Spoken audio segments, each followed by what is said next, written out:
All right, Lonnie and I are here working on Charlie's Nordic project for ALS today.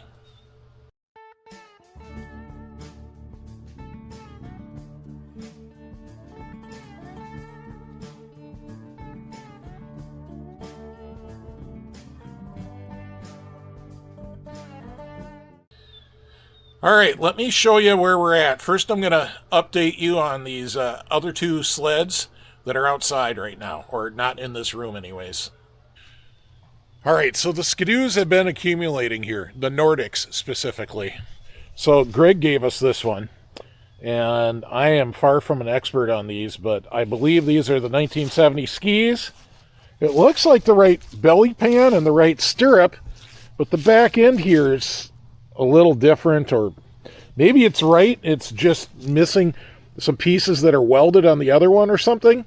It's a little different than Charlie's original sled, and we thought it looked pretty good at Greg's, but then let me see if you can see my middle finger coming through that hole. So fixable, not nearly as much welding, but when you look down in here, we couldn't poke any holes in it with a pocket knife, but I'm sure there'll be some after we sandblast. So, all right, that'll end up going back to Greg's. I'm not even taking it off the trailer there. We'll put it back in Greg's graveyard. So, the other sled that Kevin brought us is this 72. I'm pretty sure it's a 72. Notice like the back shape of the tunnel's different. It's got these stirrups as opposed to, hang on, these stirrups, which is what Charlie's original sled had those. So, anyways, there's a lot different on this 72. The belly pan's way different. The shape here is wrong. The gills aren't cut open. They're just stamped in. The hood's wrong. The console's off, but the console's different. You can see it's got this separate upper half. So there's a lot going on here that's different. And somebody latched one side of the hood. I don't know why. Otherwise, though, under the hood, it's got a good 440 electric start motor. Kevin tested that with the jump start pack. And the gas tank's good, but I don't know if it fits the earlier ones. The bulkhead's pretty good. This has got the greatly improved chain case over the other one. I can't even begin to tell you how much more I like this chain case, because the whole cover comes off. A guy could work on this chain case. So we got all that going for us. But now let's go look at the sled, the other sled that we're actually going to work on and try to make it work so Charlie can ride it. All right, so there's your update on those. So now we got this guy. So I want to say a huge thanks to Kevin Andre again. Depending on when it comes out, part 2 of Brad's Ultra. We also said thanks. That's already filmed before this, but this might come out first. YouTube magic. Anyways, I want to say huge thanks to Kevin Andre because he donated that 72, and he donated this one that he got a manual with it that says it's a 70, but I think it's a 71. And here's why I think it's a 71. These are 71 skis, and I'm not a Nordic expert. And then we got this stirrup, and then the shape on the back here is a bit different. And I don't know how we get around the shape on the back, but we should still be able to mount Charlie's backrest and stuff on there. We'll have to take these grab handles off. We'll have to take this off and put the stuff from Charlie's sled on. And I'll get busy with the grinder and swap these stirrups off. And then I think that's as close as we can reasonably be asked to do. We can't buy every Ski Doo Nordic within the 5-state area trying to find the perfect one. So with that said, you can see the condition of this is very, very good. It did sit outside for a while. I mean, if we lift up the seat, yeah, but look, the tunnel's not rusty there.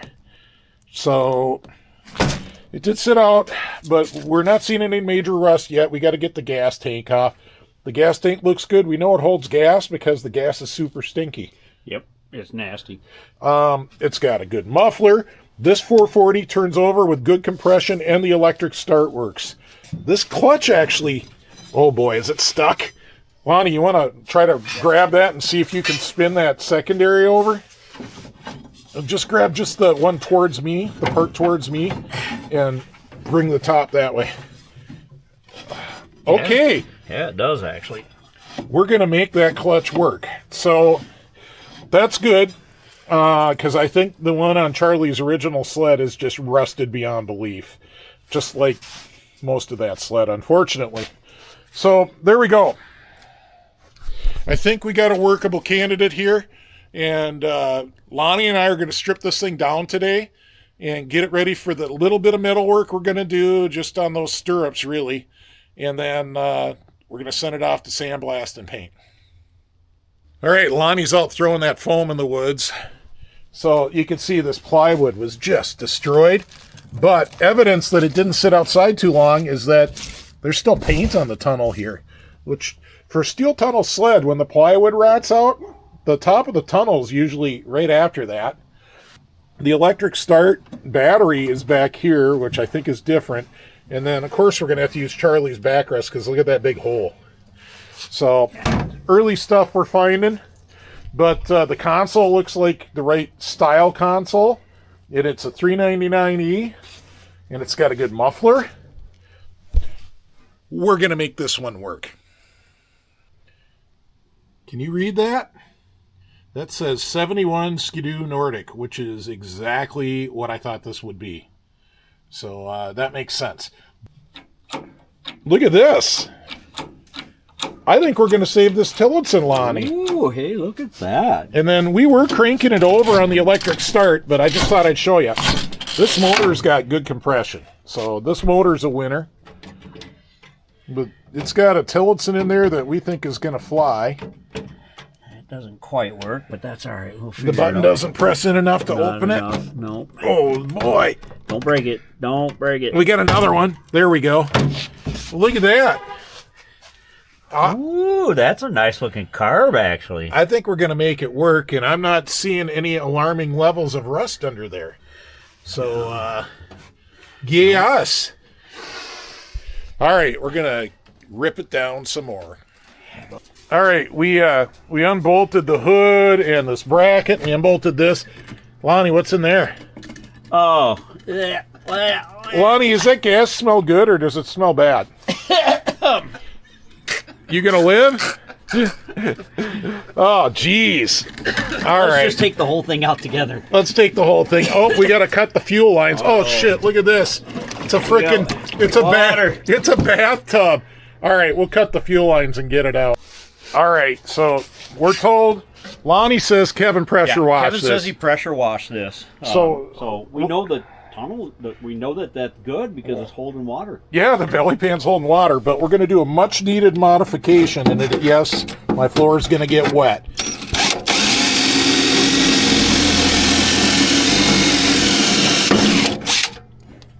Oh, that happened was my drill slipped in the chuck.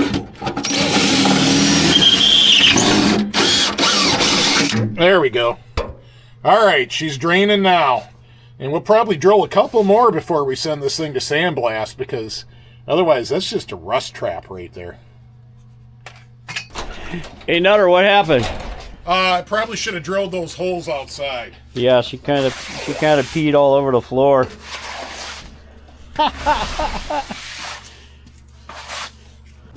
Yeah, since we tipped it up to clean out my mistake, let's see. Here's the holes I drilled for drainage. A little bit of rust, but man, that's solid. He's pretty solid here. A little bit of rust on there, but... This looks like the best track of all of them we've looked at so far. That 72 might be better. Those track drives have been replaced. Holy cow. But there is some cracking. We'll give them the hammer test. We're still taking them out either way. But, yeah, they're broke. But these wheels, oh crap. Some of these rubbers have been done. This one's been done. You can tell by the screws in this one. This one seems like it's been done, but it's totally cracked out. I don't know. This one's really bad. We'll come back and give it more analysis later, but so far, This is the winner. This is the best chassis we got, I think. This is definitely looking way better than anything else we've had. Oh, look at the wear bars. We have rebar for wear bars. Rebar wear bars, classic.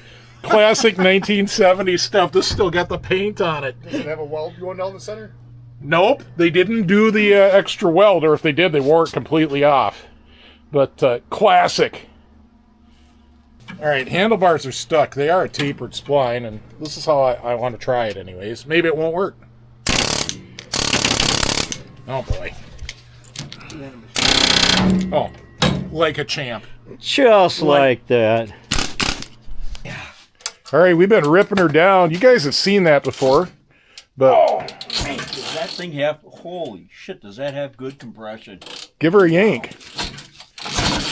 Oh, yeah. Oh, yeah. Should we take out the plugs and see if it has spark? Woo! Why not? Yeah. Oh, hell yeah. Oh, big time spark. I don't know if the camera got it, but we can definitely see it. Oh, yeah. Give her one more. Well, let's compression check it then. I see it from here. Too. Should we? Yeah. Why not? All right, we're checking compression. I'm holding her open. Go ahead, Lon.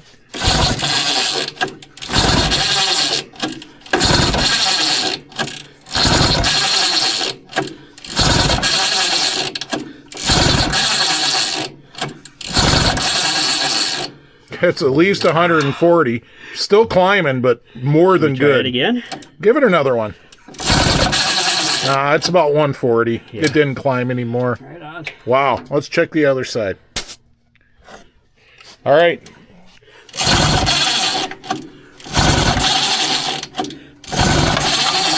We'll just chase that gauge around. 150. 150. That's not climbing anymore. But holy cow, 140, 150. I think we're going to say this motor's healthy. I'd say that's definitely healthy. All right, I'm giving Lonnie crap because I wasn't paying attention, but what'd you do already, Lonnie? Broke it loose with the breaker bar. Yeah, that's what we've learned. You got to pop that motor up and out with the breaker bar first. You can't just grunt it out of there. Yeah, nothing like trying to pick up the whole sled by picking up the motor. You gonna manhandle it, or am I giving the camera to Dave? I think I'm gonna try. Holy crap! Is he the world's strongest senior citizen? With bad knees. It's out. All right. Well, let's get a look at this. Oh my gosh, yeah, that is so clean. This is so much better than any of the other 70, 71 chassis that we got. There is no holes in this except for the 3 I drilled to drain down there. And Lonnie was banging on it, and that's solid down there. There's no big dents in this belly pan. This is such a nice chassis to use for this project. Perfect. Well, almost perfect. If it was a 70, it'd be perfect. But we'll at least convert the stirrups in the backrest to a 70 and the back grab bar. Yep. We'll make her fly. We'll definitely make her fly.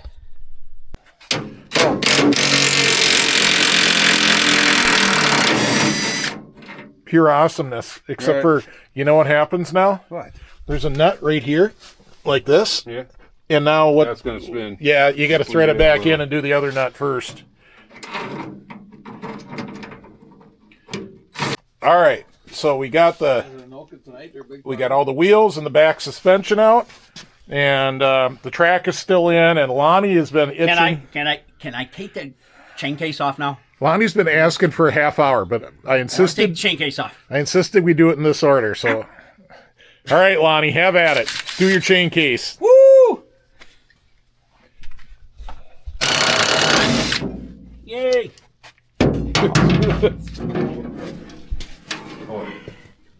Hey, Lonnie. Yeah. Before we get too carried away, What? there's a cotter. You can get that off because now it's in the way, but there's a cotter pin on the gear on the bottom. It's going to be a lot easier to get off if the chain case isn't just flopping around. Will we just take this seal off to get to it? Yeah, we got to take that rubber plug off, and then we can get that cotter pin out. And Okay, then. everything will be fine then. Okay. We can't not do that. All right. So, now we're flopping. So, in theory, if we can rotate this, oh, good grief. This thing's like locked up like that drive axle, like the bearings are locked up. There it's moving a little. But there is a cotter pin down here. And I prefer to put it vertical so I can push it down. So we're gonna have to pause the video and do that. Swear words incoming. You can't get in there with the side cutters. Lonnie's telling me get in here with the side cutters and cut the cotter pin. But look we're in this little alley, this wide. And of course, it's this wide, so it's 12 inches. And you're working on getting a cotter pin out of the chain case. Luckily, I own these bent nose, really long pliers. See, the seal's off. Yeah, they lied. The seal's off. That should come right off with that cutter. It comes right off when you take the seal off. Yeah. No problem. With the big Berthas. Now it's off the chain case at least. Lonnie, what do you got there? I got the jacket. Does it spin? But I still don't have this off, even though the seal's off. The seal's right here. See at the tip of the bar right there? Yeah. There's your seal. But it ain't coming off, is it? There we go. Oh, that was easy. You know, you take that seal off and it just comes right off. It just falls off. Is it still stuck? Oh. Hey, another. I got it out of there. Thank goodness. Hey, look, the bearings are still good. You serious? Well, we're changing them anyways. Told you that wasn't locked. We have to change them to change the drive wheels. Yeah. Well, These are not the worst drive wheels, but... Should we give it the drop test? Yeah. Well, they pass, but pass. There's so many cracks in them and stuff. We're changing them. They aren't good enough for this, and they're not real expensive. We're just changing them. I see one crack. Yeah. But yeah, I mean, she bounces. Yeah. One crack too many. That's what she said. We're getting closer. Okay. Oh yeah. I don't want to back it all the way out. Just that far. You know why? Boom, boom, boom, Boom. boom. Yep. Brap. Because those things are tapered too, I think.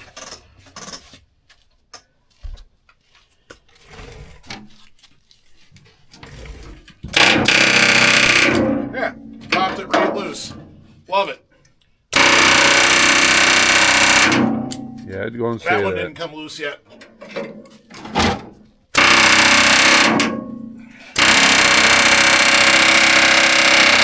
There we go. Good trick. All right. All right, let's put the bolts back in there. I think we need Croyle. No, I think we just put the bolts back in there so you can give yourself a little more distance. Oh, all right. Work smarter, not harder. Put that in there. Honestly, we're probably not using these spindles anyways. They're just stuck. The other ones weren't. Put that in there like that. We found the one thing that was slightly worse on this sled than the others we've tore down. That's not bad. Perhaps. It's still not bad. This sled's great. Hit her. All right. This one will take more.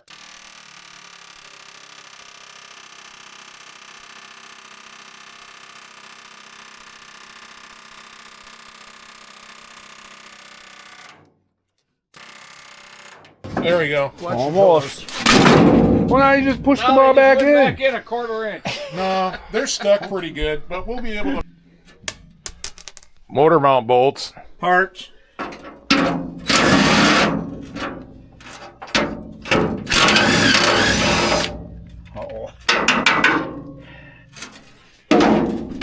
We're in the home stretch, folks. You want to reach around there? Giving her a reach around. Want me to hold it? Oh, that didn't come out right. All right, it's the patron pizza moment. And today's flavor is 4 meat, lots of matzah. So, what do you say, boys?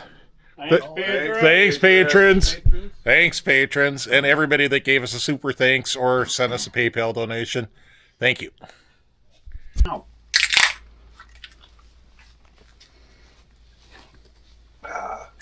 All right, we're calling this one a victory. because there are no rust holes in this tunnel at all. And it's close enough. I'm going to do, as I said, a little welding modification, put on the 1970s style stirrups. We're going to fit up the 70 backrest and grab bar. It'll look like it. It'll look close enough to a 70. The rest of it's the same. So I'm really happy with this chassis. I'm going to be a lot happier about auctioning this off and somebody owning this than something that shouldn't have been patched together and was. So, yep. I mean, that's the bottom line. Yeah. You can't go auctioning off something that's just that patched together. Not safe. Yeah, safety would be a big question there. But it all came apart pretty good on this one. This whole sled came apart great, except for obviously getting the chain case and drive shaft out. You know, because we just took off the seals and it just fell right apart. Yeah. Just plopped right out. All right, then. I would say the last one we did, though, I did take the seals off and it did come apart pretty well. But so it's just not a universal thing. Some of them still fight you. So anyways, there we go. We're fully Ski Doo Nordic fatigued at this point. We're ready to turn the corner and not take another one apart. We're gonna Amen. I'm going to do my little bit of metal work I'm going to do on here. We're going to send this off, get it sandblasted, get it painted black, and we're going to start assembly. You know what, though? What's that? We got to put it back together. Putting it back together is going to be 100 times better than taking it apart. Because you know how many we got to put together, Lonnie? 3? One. Oh. Yes. Yeah. So we do have a plan on the hood and the backrest. I have ordered some 3M 2-part stuff for fixing plastic, and I'm going to do what I can on the hood, and then we're going to send it out to my friend Rick, who you remember from various videos. He's got that really, really nice wedge hood Storm. For sure, he was at the Hair of the Dog video with it last year. I think that's where we interviewed him with that and his little kid sled that he restored, the Dolphin. It sells, yeah. And it sells. The Hair of the Dog, it sells. You're right, Brad. So Rick is a body man by trade, so he's going to make those parts look nice for us. And we are going to put Charles' stripes and checkerboard tape that he put on when he was a kid. We are going to put them back on the hood. But it will be that hood that Brad and I did the hot staple thing. We're going to keep that hood alive. We're going to use what we can for Charles' parts on this, but we do want to have like nice chrome, and my buddy James Hoover has offered us some nicer chrome for this. It's pretty good stuff. It's not quite full restoration quality, but it's a lot better than rust. So we're going to do what we can. We're going to try to balance it between a super nice sled and what we can use from Charles stuff. Hope everybody agrees and understands that. I got to make it a nice sled if it's going to auction. I got to at least put my best foot forward without doing a $30,000 restoration, right? Just getting the chrome done on this, if I had to re-chrome it, would, from what I've been told lately, would be many, many thousands of dollars. And we just can't go that far, and we just don't have that time. We got to get this done so that Charlie can ride it when there's snow. So, enough of that. Huge thanks to the patrons. Really appreciate you guys. Can you hear the echo from this? I'm echoing into the belly pan. A little bit of an echo. Yeah. Yeah. It's called reverb. Reverb. Huge thanks to the patrons for your support of the channel. More reverb. We really appreciate you guys. We appreciate you keep us funded with keep the beer fridge full, keep the pizza freezer full, help us with parts and everything else that's a shop expense. Really appreciate that. Same for everybody giving us a super thanks. And plus the super thanks helps with the YouTube algorithm. And super thanks is that little button that you can hit with a $sign on it and make a little donation to the channel. And we take PayPal donations, and I appreciate everybody that's done that. And for sure, my friend Hoos gave us a really, really big donation for this project that's going to go a long ways towards the money for the sandblasting and the painting if it doesn't fully cover it. I think it will. So I want to say thanks to all you guys. Who else do I got to mention on this? Kevin Andre. I can't forget Kevin. Thanks, Kevin. Thanks, that Kevin. sled was worth it. Kevin, you nailed it on the head with this one. Yeah. We really appreciate it, Kevin. Kevin's a great guy. He lives about 3 hours away from us. We were hoping to catch up with him at some events this winter. 2 hours, 2 days. Yeah, he's been here. He's hung out in the shop with us quite a bit. But he doesn't want to be on camera, so you've never seen him yet. But hopefully you'll get to meet Kevin at an event too. Kevin's my celebrity now. Kevin's the guy I want to go see. So there you go. And Kevin's a rup guy. So if you're not sure and you meet somebody named Kevin riding a rup, it might be him. All right. So with that said, we'll see you at the swap meets. We're going to see you at the Two Cousins swap meet in Somerset. Yeah, that place. Tongue twisted. All right. All right, so with that said, we're going to see you at the swap meets. We're going to see you at the Two Cousins swap meet in Somerset, Wisconsin, the first weekend of December. I don't have a flyer yet, or I'd put it up. I will post a flyer as soon as I get it. So thanks, and hit subscribe. See you at the swaps.